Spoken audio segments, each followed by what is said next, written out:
అందరికీ వందనాలు. దేవుని మాటల్లో నుంచి మనం కొన్ని విషయాలు నేర్చుకుంటూ ఉన్నాం. దయ అనే మాటలో మొదటి భాగంలో మనం కొన్ని విషయాలు చూడగలిగాం. దయ అంటే దాని నిర్వచనాన్ని మనం చూస్తూ, దయ కలిగిన వ్యక్తి ఎలాంటి హృదయంతో ఆ పనులు చేయాలి అని అంటే, అతడు తన ఇష్టంతో, తన అధికారం అంతటితో, తన నిర్ణయంతో ఆ విషయాలు చేయాలని, అలాగే అర్హతలు చూడనిదిగా ఆ దయ చేయాలని, తన కొరకు ఆలోచించనిదిగా దయ కనపరచాలని, దయ కలిగి ఉంటే జరిగే పనులు ఎలా ఉంటాయో, ఏది దయ కాదో అనే విషయాలన్నీ మనం మొదటి భాగంలో చూడగలిగాం. ఈరోజు మరికొన్ని విషయాల్ని నేర్చుకోవడానికి దయలో ప్రయత్నం చేద్దాం. దయ గురించి ఆలోచించేటప్పుడు మనం స్వతహాగా ఇవ్వడం అనే విషయాన్ని మొదటి భాగంలో ఒక మాటలో చెప్పాలి అని అంటే నేర్చుకున్న విషయం. దయ గురించి కొన్ని విషయాలు నేను ఆలోచించేటప్పుడు అసలు ఏంటి ఇది అని చెప్పి దాని గురించి అలా ధ్యానం చేసేటప్పుడు నాకు కలిగిన మరొక ఆలోచన, దేవుడు ఏం నేర్పించారు అని అంటే, దయ అనంటే మరొకరిది నా దగ్గర ఉండిపోవడం. ఈరోజు మనం నేర్చుకోబోయే రెండవ భాగం ఏంటంటే, దయ అనేది మరొకరిది నా దగ్గర ఉండిపోవడం. పక్కవాళ్ళు చెప్పండి, దయ అంటే వేరొకరిది నీ దగ్గర ఉండిపోవడం అని. ఎప్పుడైనా అలాంటి అనుభవం మనకుందా? అంటే ఎవరిదైనా మీ దగ్గర ఉండిపోతే అది వెంటనే ఇచ్చేయాలనే భావన మనలో కలుగుతుందో కలగదా? అది చూసినప్పుడల్లా మనకేమనిపిస్తుంది, ఇది వాళ్ళ దగ్గర మర్చిపోయి నా దగ్గర ఉండిపోయింది, ఈసారి ఎప్పుడైనా కనిపించినప్పుడు ఇచ్చేయాలి, ఈసారి ఎప్పుడైనా అవకాశం దొరికితే అది ఇచ్చేయాలి, నేను అటు వెళ్తే అక్కడికి అది వాళ్ళకి ఇచ్చేయాలి, ఇది ఆల్ది అని చెప్పి మనకేమవుతుంది, అది చూసినప్పుడల్లా ఏమనిపిస్తుంది, ఇది మంద కాదు, ఇది ఆల్ది, వాళ్ళకి ఇచ్చేయాలి. ఆ వస్తువును వాడాల్సి వస్తే ఎలా వాడతావు? అయ్యో ఇది ఆల్ది కదా, నేను ఎలా వాడతాను, నేను ఎందుకు, ఈ అభిప్రాయాలను కలిగితే కలవా? ఖచ్చితంగా కలుగుతాయి. ఇది మంద కాదు, ఇది ఆల్ది ఇచ్చేయాలన్నప్పుడు.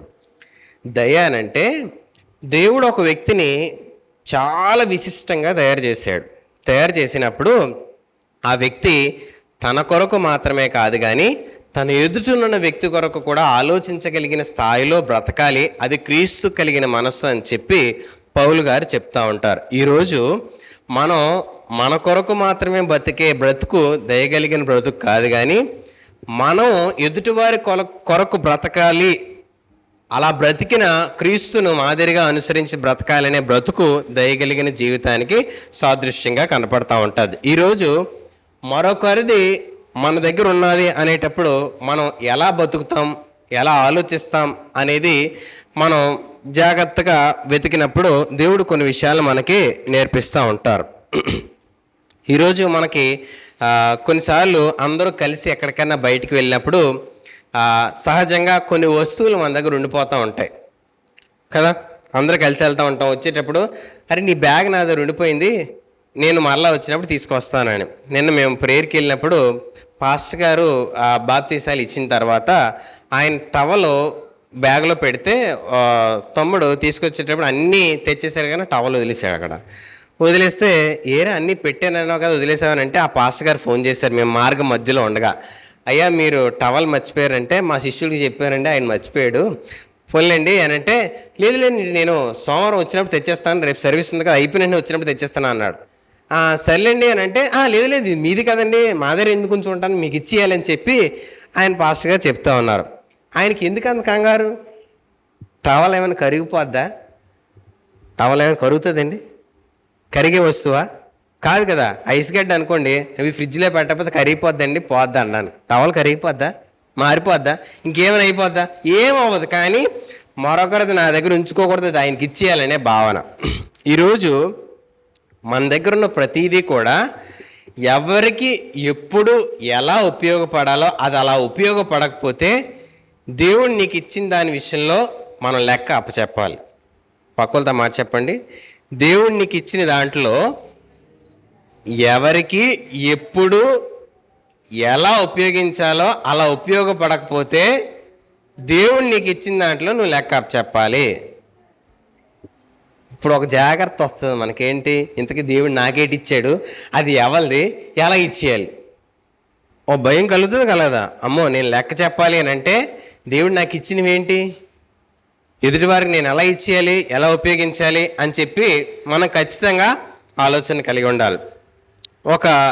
ఇలాగే ఒక సంఘంలో ఒక వ్యక్తి కూర్చొని ప్రతి వారం ఆయన దేవుని మాటలు వింటూ ఉండేవాడు. కానీ ఆయన ఒక పని చేస్తూ ఉండేవాడు. ఏంటనంటే వడ్డీ వ్యాపారం. ఏంటి? వడ్డీ వ్యాపారం. చేయొచ్చా చేయకూడదా? చేయకూడదు.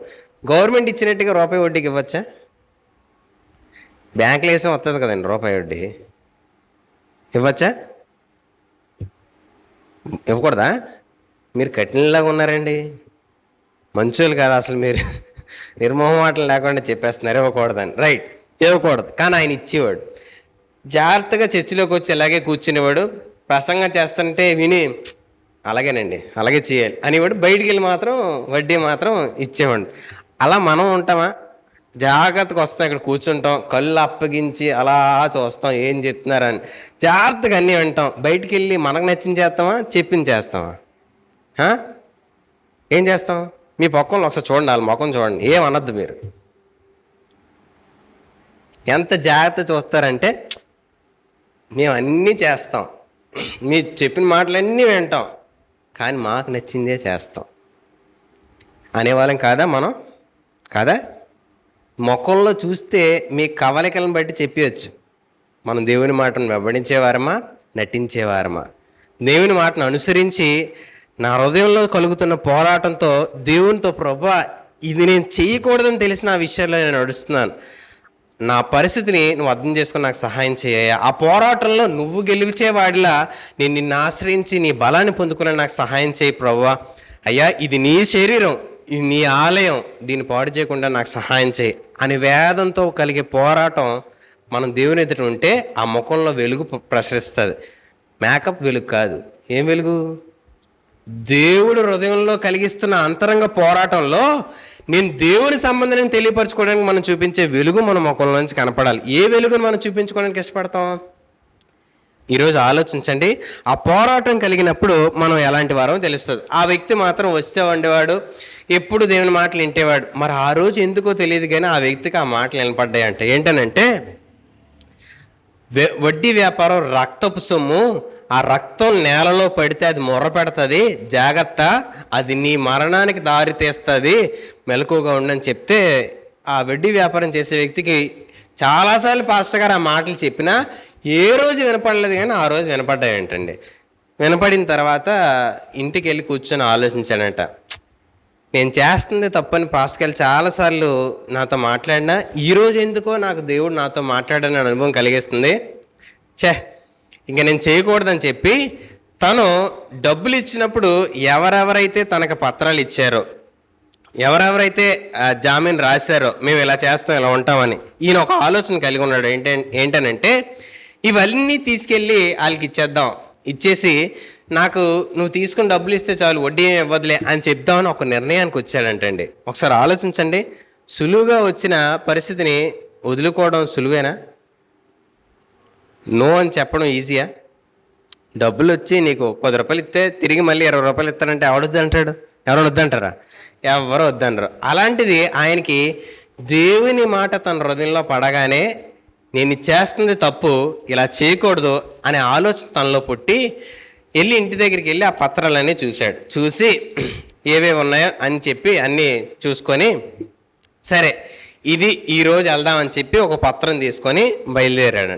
బయలుదేరి వచ్చాడు. ఒక ఆయన ఇంటి దగ్గర తలుపు నిలబడి కొడతా ఉన్నాడు.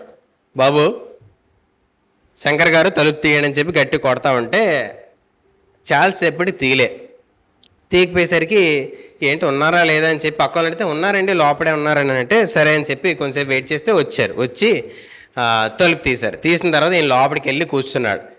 జనరల్గా వడ్డీ డబ్బులు ఇచ్చినోడు ఇంటికి వచ్చారంటే ఏంటి అర్థం? ఖచ్చితంగా డబ్బులు అడుగుతాడు, ఇప్పుడు నేను డబ్బులు ఇవ్వాలి. ఇప్పుడు ఈయన వచ్చి కూర్చొని ఏంటండి ఎలాగొచ్చామని అడగం కదా వడ్డీకి ఇచ్చినోడిని. అలాగ ఆయన వచ్చి కూర్చోగానే ఈయన అడిగాడంట ఏంటనంటే సరే అని ఇలా మాటలు మాట్లాడుతుంటే రేపు ఇచ్చేస్తానులేండి అని అన్నాడంట. ఇదేంటిది రేపిచ్చేస్తాను అంటున్నాడు. ఎప్పుడు ఈయన వచ్చి అడిగితే ఆయన ఏమనేవాడంటే, లేవండి ఉన్నప్పుడు ఎప్పుడో ఇస్తాను, కొంచెం ఓపిక పట్టండి అని ఎప్పుడు వచ్చినా ఆ మాటలే మాట్లాడేవంట. అలాంటిది ఈరోజు ఈయన వెళ్ళి కూర్చోగానే ఈయన అసలు జోబులు పత్రం కూడా బయటికి పెట్టలే. చూస్తాడా ఏంటి అని అనుకోవడానికి కూడా పత్రం జోబులోనే ఉంది. ఈయన మాత్రం నేను నీకు డబ్బులు రేపిచ్చేస్తానని చెప్పాడు. వడ్డీకి ఇచ్చినట్టుగా ఆనందమా కాదా? ఆనందంతో ఆలోచిస్తున్నాడు. కానీ అసలు ఈ డబ్బులు తీసుకుని ఈయన దగ్గర డబ్బులు ఎప్పుడు ఉండవు, రేపిచ్చేస్తాను అంటున్నాడు అని కొంత డౌట్ కొట్టి అడిగాడంట. ఏంటి రేపిచ్చేస్తాను అంటున్నాడు, లాటరీ ఏమైనా తగిలిందా అని కొంచెం వెటకారంగానే అడిగాడు. లాటరీ ఏమైనా తగిలిందంటే, కాదులేండి ఎలాగోలాగా నన్ను తల తాకట్టు పెట్టండి రేపిచ్చేస్తాను అన్నాడు. ఈయన కొంచెంసేపు ఆలోచనలు పడ్డాడు. నేనేమో పత్రం తెచ్చాను ఇచ్చేద్దామని, రేపేమన్నా ఈరోజు ఏమన్నా అని. ఎలాగా రేపు ఇచ్చేస్తాడు కదా, రేపు ఇద్దిగానిలే అని ఒక మనసు పీకుతా ఉంటే, నువ్వు ఒక నిర్ణయం తీసుకున్నావు దేవుడి దగ్గర, ఎదుటోడిని బాధ పెట్టనని, అది ఇచ్చే అని ఒక హృదయం చెప్తుంది. ఈ రెండు ఆలోచనల మధ్య తర్జన పడుతూ, సరే దేవుడి దగ్గర ఒక నిర్ణయం తీసుకుని ఇచ్చేద్దామని అని చెప్పి ఆలోచిస్తూ ఇలా రూమ్లో చూస్తే 4 ఫ్యాన్ కట్టేసి ఉన్నాయంట చీరలో, ఉరితాళ్ళలాగా. భర్త భార్య 2 పిల్లలు చచ్చిపోవడానికి రెడీగా ఉన్నారు. తలుపు తీయడానికి ఎందుకు టైం పట్టింది అని అంటే, ఇటు చచ్చిపోవడానికి రెడీ అయిపోయాడు. ఈలోపు ఈయన వచ్చాడు. ఈ కంగారులో వాళ్ళన్నీ సర్దేసి తలుపు దగ్గరికి వేసి బయటకు వచ్చారు. ఈ తలుపు తీశారు. ఈలోపు ఈయనకి ఈ సీన్ కనబడిందని. ఈయనకి ఏం చెప్పాలో అర్థం అవ్వలే. ఇప్పుడు నేను ఇచ్చిన ఆయన ఏం చేస్తాడు? ఆయన ఒకరి దగ్గరే కదా అప్పు చేయరు, చాలామంది దగ్గర చేస్తూ ఉంటారు కదా. ఏం చేస్తారో ఎలా చేస్తారో తెలియక కూర్చొని అలా ఆలోచించి జోబులోంచి పత్రం తీసి, అయ్యా నేను దేవుని మందిరంలో కూర్చుంటే దేవుడు నాతో మాట్లాడాడు, ఈ పత్రాలన్నీ నేను అందరికి ఇచ్చేద్దాం అనుకున్నాను. మొదట ఎందుకు నీ పత్రమే కనిపించింది, అందుకే నీ దగ్గరికి ఇవ్వడానికి వచ్చానని చెప్పి పత్రం తీసి ఆయనకి ఇచ్చి ఒక మాట అన్నాడంట. నీ దగ్గర డబ్బులు ఉన్నప్పుడు నేను ఎప్పుడు అడగను. రెండోది, నేను నీకు ఇచ్చే భరోసా ఏంటో తెలుసా, నీకేమైనా కావాల్స్తే నన్ను అడుగు, నేను నీకు ఇస్తాను అన్నాడు. కూర్చొని ఆయన కూలబడిపోయి కళ్ళంటి నీరంతా కారుస్తూ, ఒక్క అరగంట మీరు లేటుగా వచ్చి ఉంటే నా శవాన్ని చూద్దురండి, కానీ దేవుడు నన్ను ప్రేమించి మిమ్మల్ని ముందుగా పంపించాడు అన్నాడు. దేవుని మాటకు లోబడిన ఒక వ్యక్తి తన జీవితాన్ని మార్చుకుంటాడు, తనతో పాటు అనేకుల జీవితాన్ని మార్చగలిగే స్థాయికి ఎదుగుతాడు. దయ అంటే నేను దేవుని మాటకు లోబడ్డం. నేను లోబడితే నా జీవితం మారుతుంది, నేను మారట ద్వారా అనేకుల జీవితాలు మారడానికి ఉపయోగపడుతుంది. నువ్వు సమయానుకూలంగా మరొకరి జీవితాల్లో ఉపయోగపడాలి అని అంటే మొదటిగా మనం చేయాల్సింది దేవుని మాటకి స్పందించగలగడం, లోబడగలగడం. ఈరోజు దేవుని మాటలు చాలా మనం వింటాం, చాలా మనకి మాటలు మన చెవిని వినబడతా ఉంటాయి. దేవుని మాటలు చదువుతున్నప్పుడు దేవుని మాటలు చాలా విషయాలు మనకి బోధిస్తూ ఉంటాడు. కానీ స్పందించి లోబడగలిగే జీవితం మనలో ఉండగలిగితే మన జీవితం బాగుపడుతుంది, అనేకుల జీవితాలు బాగుపడతాయి. అప్పుడు ఆయనకు అర్థమైందంట, ప్రభా నేను ఆలస్యం చేసుంటే ఏమైను, 4 ప్రాణాలు పోదునే, ఇంత కఠినంగా నేను వ్యవహరించాను ఇంతకాలం, అయ్యో నేను ఆలస్యం చేయకూడదని చెప్పి మిగతా పత్రాలు ఆ రోజే ఎంత లేట్ అయినా అందరికి ఇచ్చేద్దామని డిసైడ్ అయ్యాడంట. ఎందుకు? ఒక ప్రాణం విలువ ఆయనకు అర్థమైంది. దేవుని మాటకు లోబడటం ద్వారా ప్రాణాన్ని నిలవబెట్టగలిగిన దయగలిగిన జీవితాన్ని నీలో పుట్టిస్తాడు. నీ హృదయం ఎంత కఠినమైందైనా, నీ జీవితం ఎంత దుర్భరమైందైనా, నీ మీద ఎన్ని నిందలు ఉన్నా ఆయన మాటకు లోబడితే నీ జీవితం ప్రయోజనకరంగా మారుతుంది. నీ ద్వారా అనేకమైన జీవితాలు జీవం కలిగినదిగా మార్చడానికి దేవుడు సహాయం చేస్తూ ఉంటాడు. కాబట్టి ఈరోజు దయ అనంటే ఎవరిదో నీ దగ్గర ఉండిపోయింది, అది నువ్వు ఇచ్చేయాలి. నిజానికి అది ఆల్దా నీదా? అది చెప్పండి. ఎవరిదో నీ దగ్గర ఉండిపోయింది, అది నువ్వు వాళ్ళకి ఇచ్చేయాలి. అది నీదా ఆల్దా? నిజానికి నీదా ఆల్దా? క్రైస్తవుడు మాత్రమే చెప్పగలుగుతాడు అది ఆల్ది అని. ఎందుకు అని అంటే క్రీస్తు ఈ భూమి మీదకి వచ్చినప్పుడు తన ప్రాణాన్ని పెట్టి నీ ప్రాణం విమోచింపబడ్డానికి ఆయన శిలువలో మరణించాడు. ఆయన నిన్ను నన్ను రక్షించడానికి మన పాపాన్ని ఆయన పాపంగా భావించాడు. మనం పొందాల్సిన శిక్షని ఆయన శిక్షగా భావించి ఆయన శిలువలో మరణించడం ద్వారా ఈరోజు మనకు విజ్ఞప్తి. క్రైస్తవుడు క్రీస్తుని వెంబడిస్తున్నానని చెప్తున్న తన జీవితం ఆయన వారిగా బతకడం అని అంటే ఇది నాది కాదు, ఇది దేవుని జీవితం అని ఈ భూమి మీద బతకడం.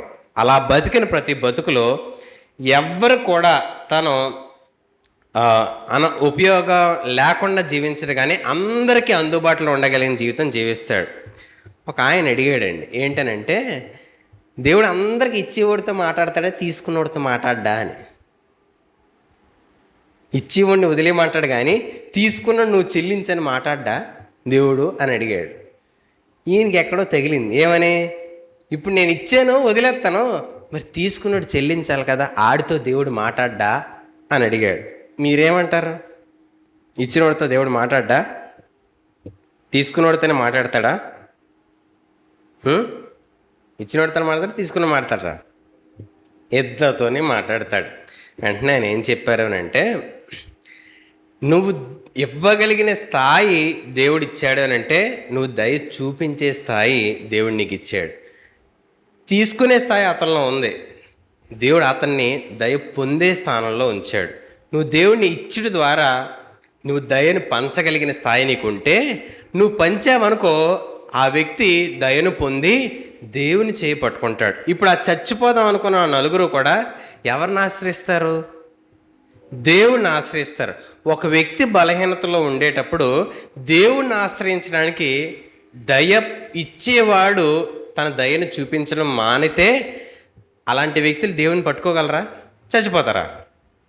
చచ్చిపోయే స్థాయికి వెళ్తారు. ఈరోజు ఒక మరణంలో ఉన్న వ్యక్తి దేవుని చేయి పట్టుకొని బతకాలి అని అంటే ఇవ్వగలిగిన సామర్థ్యం నీకు ఇస్తే అది నువ్వు వెనుకాడకుండా దాచుకోకుండా ఇవ్వగలిగిన స్థాయి అది వాళ్ళదే అన్నట్టుగా ఇచ్చే స్థాయికి ఎదగడం దయ.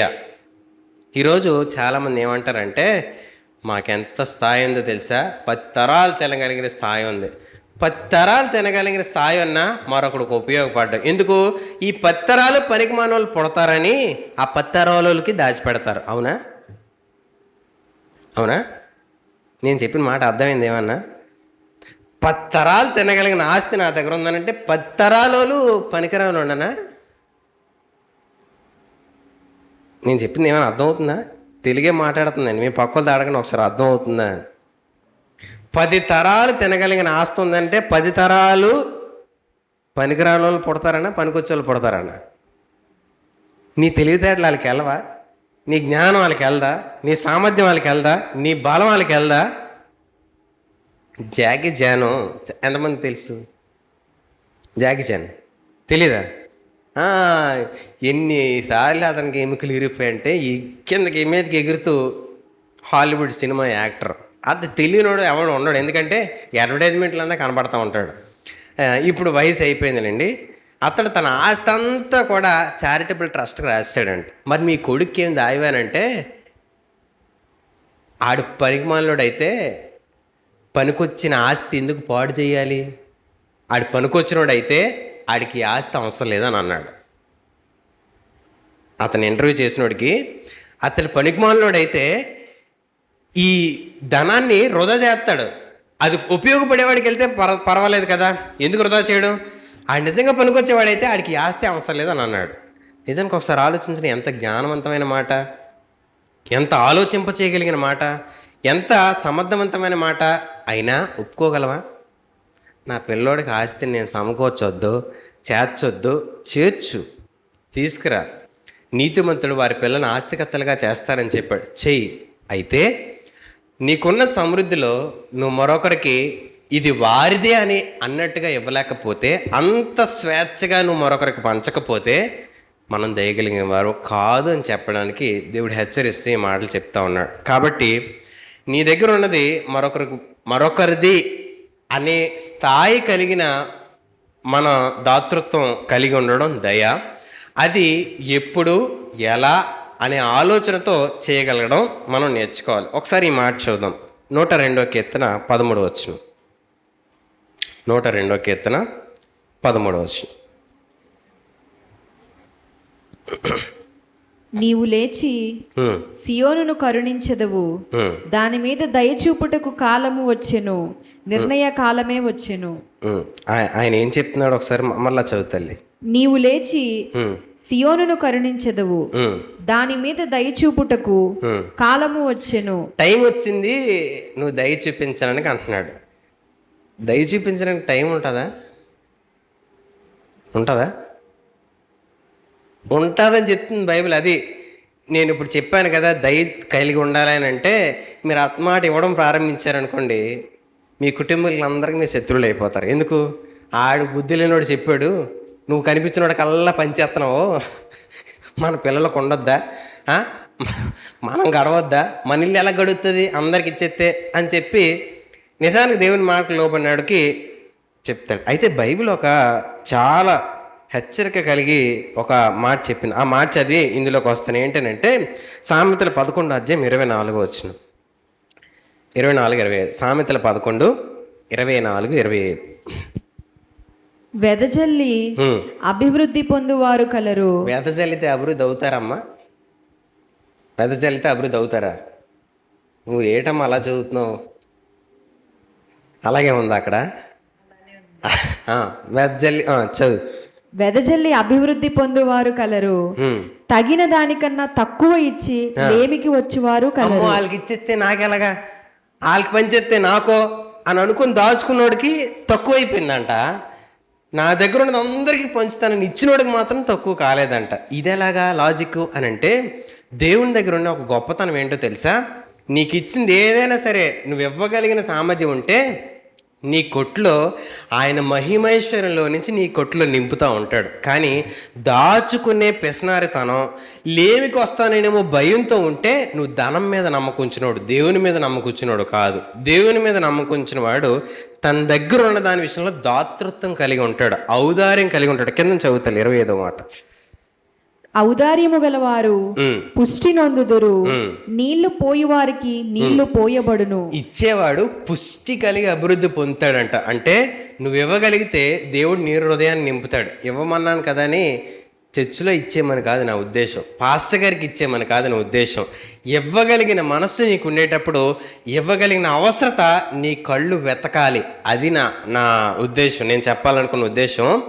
ఇవ్వగలిగిన మనస్సు, ఇది నాది కాదురా బాబు, మరొకటి నా దగ్గర ఉండిపోయింది అనే దృక్పథం నీలో ప్రారంభమైతే ఇది ఎక్కడికి చేరాలా అని వెతుకుతూ ఉంటావు, నీ కన్నులు వెతుకుతూ ఉంటాయి. ఇది ఎక్కడికి చేరాలి, ఎప్పుడు చేరాలి, ఇది ఇచ్చేయాలి, ఇది నా దగ్గర ఉండిపోదు.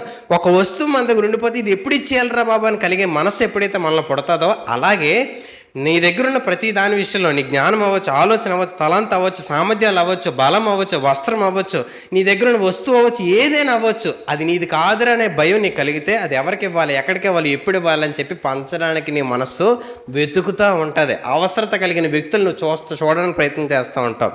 దేవుని స్థానంలో నువ్వు ఉండి ఆ పనులు చేసేవాడిగా నీ దయ నీలోంచి ఇతరులకు ఉపయోగపడే స్థాయికి వెళ్తూ ఉంటుంది. అప్పుడంట నువ్వు ఇవ్వగలిగిన ప్రతి పరిస్థితుల్లో నిన్ను చూసి దేవుడు నిన్ను నింపుతా ఉంటాడంట. కానీ దాచుకున్నోడికి ఏమవుతుందంట, ఉన్నది కూడా తీసివేయబడతారు. అదే నూతన నిబంధనలో యేసుప్రభు చెప్తాడు, ఉన్నదాన్ని దాస్తే భూమిలో అది దాన్ని అభివృద్ధి చేసేవాడికి పంచుతాను రా బాబు అని చెప్పి ఆ 1 తలాంత కూడా తీసేవాడికి ఇచ్చాడు, 10 తలాంతాలు కలిగిన వాడికి ఇచ్చాడు. ఎందుకు? ఆ 10 తలాంతాలు కలిగిన వాడు దానిని అభివృద్ధి పరిచి ఇంకా విస్తరింపచేసేలాగా తను ప్రయాస పడతా ఉన్నాడు. కాబట్టి ఈరోజు అలా ఉండాలి. ఇప్పుడు మనం చదివిన మాట దగ్గరకు వచ్చేద్దాం. 102వ కీర్తన 13వ వచనం.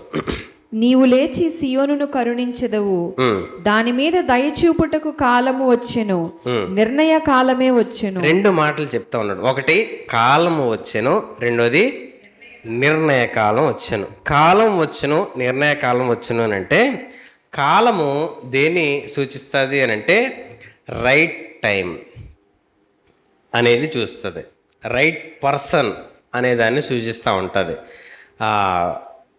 రైట్ థింగ్ చేసే క్రియ, వ్యక్తి, సమయము, క్రియ, ఈ 3 సరైన సమయంలో మనం చేయడానికి ఇష్టపడినప్పుడు అది దయాపూర్వకమైన చర్యగా ఉంటుంది. పిల్లోడు తల్లి దగ్గరికి వచ్చి ఏడుస్తూ ఉన్నాడు, నాకు అది కొను కొను కొను అని చెప్పి మార్కెట్లో ఏడుస్తూ ఉంటే మీరు అక్కడ ఉంటే ఏం చెప్తారు చెప్పండి?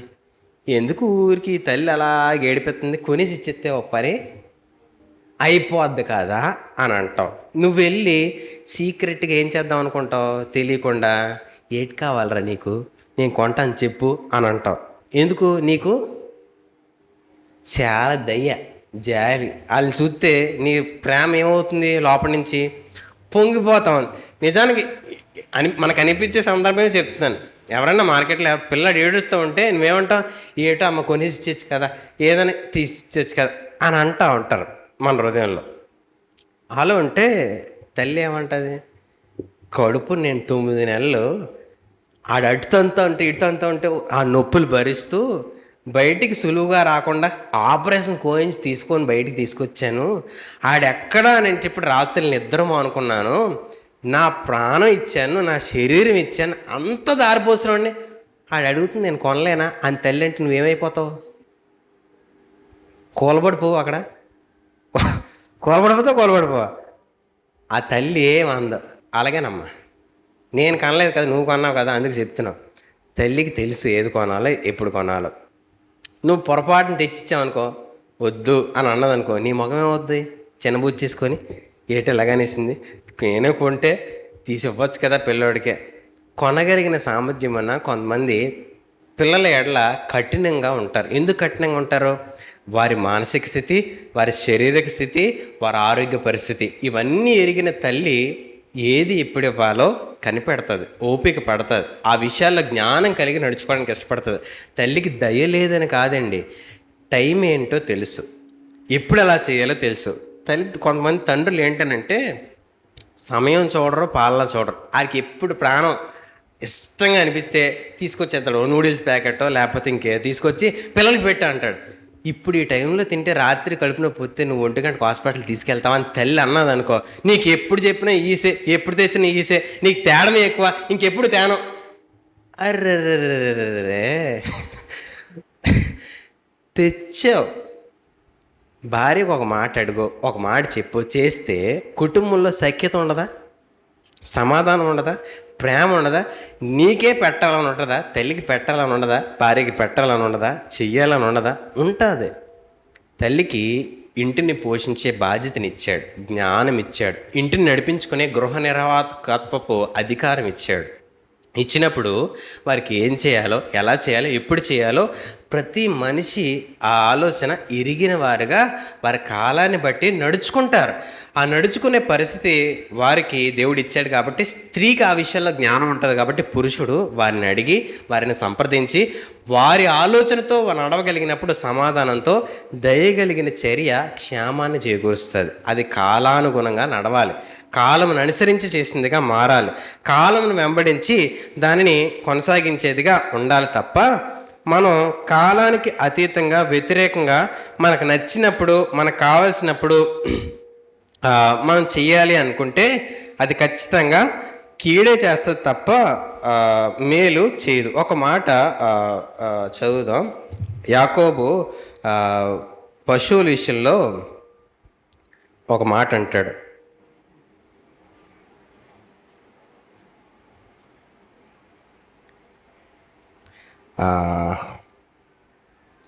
అవి నడవగలిగిన కొలది వాటిని నడిపించాడు అని. ఆ మాట ఎక్కడుందో ఒకసారి చదువుదాం.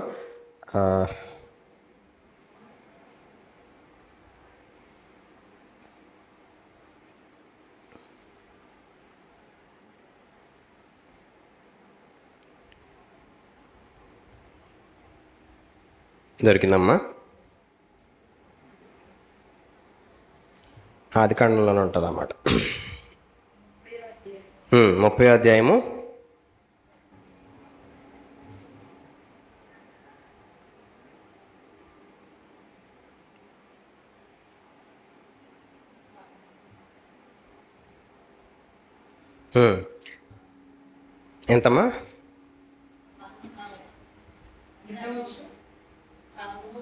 13వ వచనం సార్.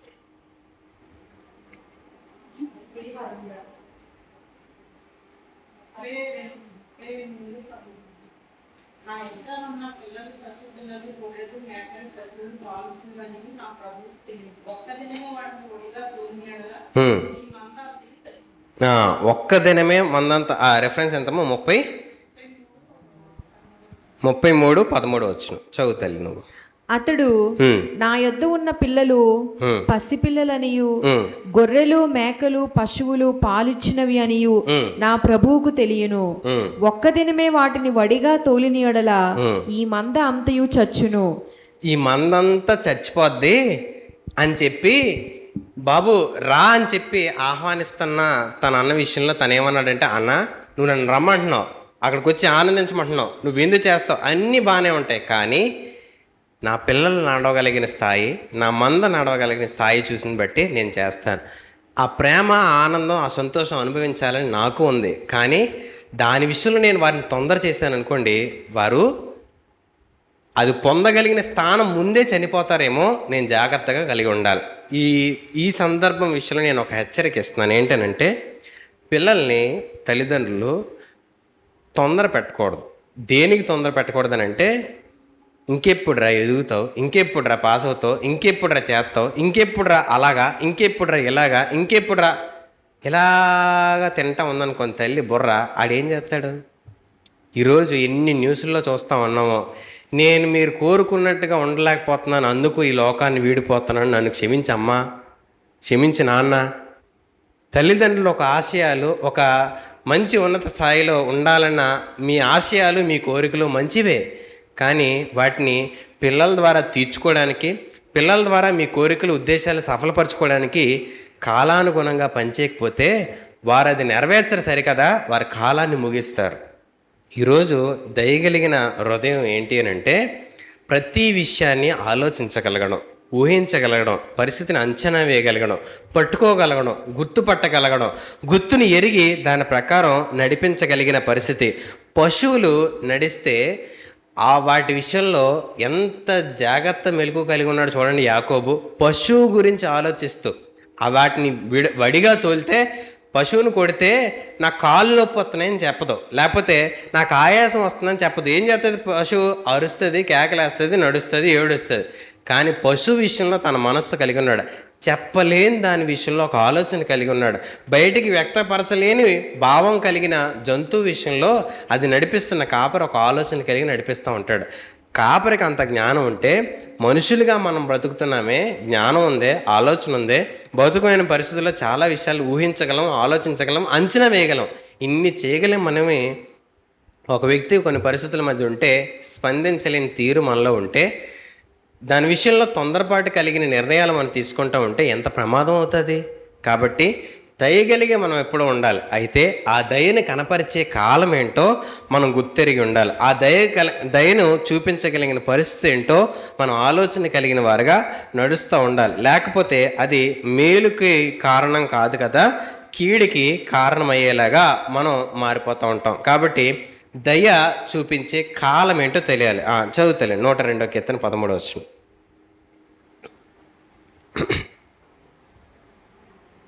నీవు లేచి సియోనును కరుణించెదవు, దాని మీద దయచూపుటకు కాలము వచ్చెను. ఒకసారి ఈ మాట ఆలోచించండి. దాని మీద దయ చూపించే కాలం వచ్చిందంటే అప్పటి వరకు వారు ఎదుర్కొంటున్న పరిస్థితి పోరాటమా కాదా, ఇబ్బందా కాదా, కష్టమా కాదా, దుఃఖమా కాదా, ఏడుపా కాదా? ఖచ్చితంగా నువ్వు విడుదల కలిగించే సమయం వచ్చేసింది అని అంటే ఇంక మా వల్ల కాదు అనే పరిస్థితి వారి జీవితంలో ఏర్పడింది అనే సంఘటన మనకు ఆ వచనంలోంచి తెలియపరుస్తూ ఉంటుంది. ఆలోచిస్తే ఈరోజు కొన్నిసార్లు హృదయం తరుక్కుపోతుంటుంది, ఏం చేయాలో తెలియని పరిస్థితి. అలాంటి సమయాల్లో దేవుడు కలుగు చేస్తున్న పరిస్థితికి ఓపిక పట్టగలవా? ఓపిక పట్టడం కూడా దయగలిగి జీవించడమే. ఓపిక పట్టడం కూడా దయగలిగి ప్రవర్తించడమే. ఒక విషయంలో దేవుడు మనల్ని చాలా విస్తారమైన ధనం మన చేతిలో పెట్టి పిల్లాడి విషయంలో కఠినంగా ఉండమంటాడు. నువ్వు పొరపాటును కూడా ఏం చేయకు, నేను చెప్పేంత వరకు అంటాడు. ఉండగలదా తల్లి హృదయం, తండ్రి హృదయం? ఏం చేస్తుంది? ఏ దేవుడు లేడు, ఏమైపోతే అయిపోయి, నేనేమైపోయినా పర్లేదు, నా కొడుకు అలా ఉంటుంది, నేను ఉండగలనా, చూడగలనా అని అంటాడు. అందుకు నీ జీవితం దేవుడు డబ్బులు పెట్టాడు. డబ్బులు పెడితే నువ్వు ఉండలేవని. ఈరోజు కొన్ని సామర్థ్యాలు, కొన్ని బలాలు నీకు ఇచ్చి కొన్ని పనులు చేయడానికి నిన్ను ఓపిక పట్టమంటాడు, కఠినంగా వ్యవహరించమంటాడు. ఆ విషయాల్లో దేవుని ఆలోచన నెరవేర్చడానికి ఇష్టపడతాడు. అంటే ఒకరిని గుణపరచాలంటే, ఒకరిని క్రమశిక్షణలోకి తీసుకురావాలి అని అంటే కొలిమి అవసరం. బాగా కొలిమిలో వేడి చేయబడితే బంగారం నాణ్యత పెరుగుతుందంట. ఎందుకు? దాంట్లో ఉన్న మస్ట్ అంతా బయటకు తొలగి ఆ నాణ్యమైన మేలిమి బంగారం బయటపడుతుంది. అలాగే ఈరోజు దేవుడు మన చేతిలో కొన్ని సామర్థ్యాలు ఇచ్చినా ఓపిక పట్టమంటాడు. పిల్లల్ని ఎంత సుకుమారంగా పెంచుతారంటే తల్లిదండ్రులు, ఆడికి మంటి అంటనివ్వరు, మంటి వాసన తెలియనివ్వరు. ఒకప్పుడు పిల్లలు మంటలో ఆడుకొని ఆ మంటలో దొల్లి ఆ బట్టలన్నీ మాసిపోయినా ఆరోగ్యంగా ఉండేవారు. ఈరోజు బయటికి వెళ్ళి కొంచెంసేపు ఆడితే తుమ్ములు వచ్చేస్తున్నాయి, జ్వరం వచ్చేస్తుంది. ఎందుకురా బాబు అని అంటే హైజీన్. ఇప్పుడు ఓసిడి అని కొత్తగా వచ్చింది. ఆ ఓసిడి ఏంటి అని అంటే ఏది పట్టుకున్నా 2 సార్లు చేతులు కడుగుతారు వాళ్ళు. కడకపోతే ఉండలేరు. ఎవరు ఏదైనా ఒక వస్తువు కడిగి తెచ్చిన గిన్నె ఇచ్చినా అక్కడే సింక్ దగ్గర పెడతారు. వాళ్ళు వెళ్ళిపోగానే అది మళ్ళీ కడుగుతారు. ఎందుకు? వీళ్ళకోబా అది ఎలా కడిగింది ఆవిడ, అది ఎలా చేసిందో ఆవిడ. వీరికి వారి పని వారి చేతుల ద్వారా వారి కళ్ళు చూస్తుండగా జరిగితే తప్ప నమ్మలేరు, దాన్ని సంతోషంగా తీసుకోలేరు, స్వీకరించలేరు. ఈరోజు అంత స్థాయిలో వెళ్ళిపోయి సుకుమారత పెరిగిపోయి పిల్లల విషయంలో రకరకాలుగా ప్రవర్తించిన స్థాయి మనలోకి ఎదిగిపోతూ ఉంది.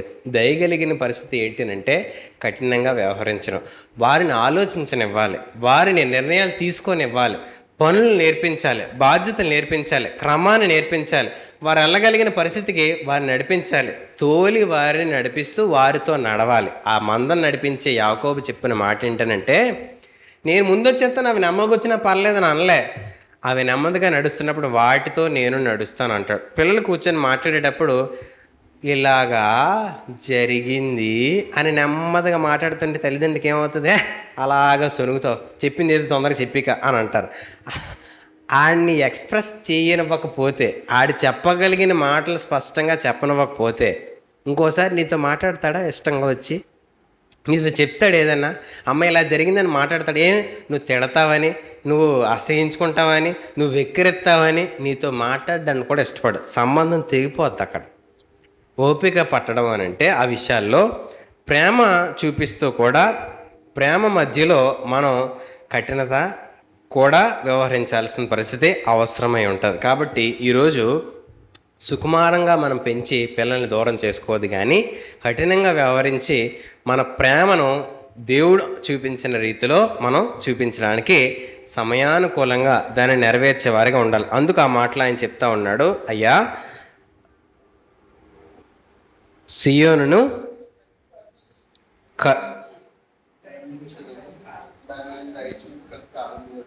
చదువుతల్లి, నీవు లేచి సియోనును కరుణించెదవు, దాని మీద దయచూపుటకు కాలము వచ్చెను. నేను మాట చదివినప్పుడు నాకు ఏమనిపించింది అంటే, నీవు లేచి సియోనుని కరుణించేది అంటే ఆయన కూర్చొని అక్కడ చూస్తున్నాడు అన్నట్టు అనిపించింది. కూర్చొని జరుగుతున్న పరిస్థితి అంతా చూస్తున్నాడు. మనకి ఎలాగ ఉంటుంది? అలాగా మనం అక్కడ ఇబ్బంది పడుతున్నాం, మన సంబంధి అక్కడ మన ఎదుటి కుర్చీ వేసుకుని కూర్చున్నాడు, ఏ మాట మాట్లాడట్లేదు, మనకి ఎలాగ ఉంటుంది చెప్పండి? మండిపోదు? ఆడు సహాయం చేద్దామని వచ్చినా మనం ఏం చెప్తాం? వెంటనే చాలులే, ఇప్పుడు దాకా కూర్చొని చూసి ఇప్పుడు వస్తావా అంటారా? అనరా? కానీ ఎందుకు అంటున్నాడు? దయ చూపించే సమయం వచ్చిందని అంటే బుద్ధి తెచ్చుకోవాల్సిన పరిస్థితులు కొన్ని ఉంటాయి, బుద్ధి నేర్చుకోవాల్సిన కొన్ని పరిస్థితులు ఉంటాయి. దాన్ని హృదయపూర్వకంగా మనం నేర్చుకునేంతవరకు కొన్ని పరిస్థితులు దేవుడు అనుమతిస్తాడు. దేవుడికి దయ లేదని కాదు, ఆ విషయాల్లో దేవుని మీద పూర్తి స్థాయి ఆధారపడడానికి ఒక వ్యక్తి నిలబడడానికి దేవుడు కొన్ని పరిస్థితులు అనుమతిస్తూ ఉంటాడు. అంటే నీ పక్కనే ఆయన ఉంటాడు. నేను చెప్పాలనుకున్న మాట అది, నీ పక్కనే ఆయన ఉంటాడు, జాగ్రత్తగా అన్ని విషయాలు చూస్తాడు. ఇప్పుడు నీ కఠినమైన ఇబ్బంది కలిగించే పరిస్థితులన్నింటిలో దేవుడు నీ పక్కనే ఉన్నాడంటే ధైర్యమా, లేకపోతే ఆయన ఏం చేయట్లేదనే వ్యతిరేకమైన భావం పుడుతుందా మనలో?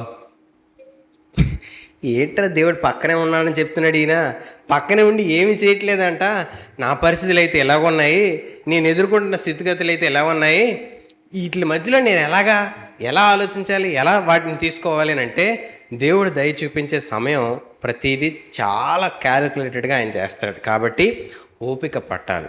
ఓపికతో ఆ విషయాల్లో కనిపెట్టి దేవుని పక్షంగా నిలవబడిన వ్యక్తులు అనేకుల ఆదర్శమైన మాదిరికరమైన జీవితంలో వారు ఉంటారు. ఈరోజు మనం ఆ స్థాయిలో ఆ పరిస్థితుల మధ్య నిలవబడాలని దేవుడు కోరుకుంటున్నాడు. కాబట్టి మనం ఈ విషయాన్ని కొనసాగిద్దాం. కొనసాగించే ముందు ఇప్పటి వరకు మనం నేర్చుకున్న విషయాల్ని ఈ వారం అంతా దేవుని పక్షమైన నీతిలో నిలబడుతూ, దయ మనం దేవుని మాట వినపడిన వెంటనే స్పందించి దాని ప్రకారం లోబడిన జీవితం మనలో ఉంటే మన జీవితం మారుతుంది. మన ద్వారా ఇతరుల జీవితాలు మార్చగలిగిన స్థాయి మనం పొందుకోగలుగుతాం. అంతేకాదు దయ విషయంలో కాలము ఎప్పుడు ఎలా అనేది మనం వెతకగలిగినప్పుడే ఆ దయ ఇతరులకి మేలు చేసేదిగా మారుతుంది, లేకపోతే కీడు చేసేదిగా ఉంటుంది అని చెప్పి మనం నేర్చుకున్న పరిస్థితుల మధ్య జ్ఞానంగా నడుచుకోవడానికి దేవుని సహాయం అడుగుదాం. ప్రార్థన చేసుకుందాం.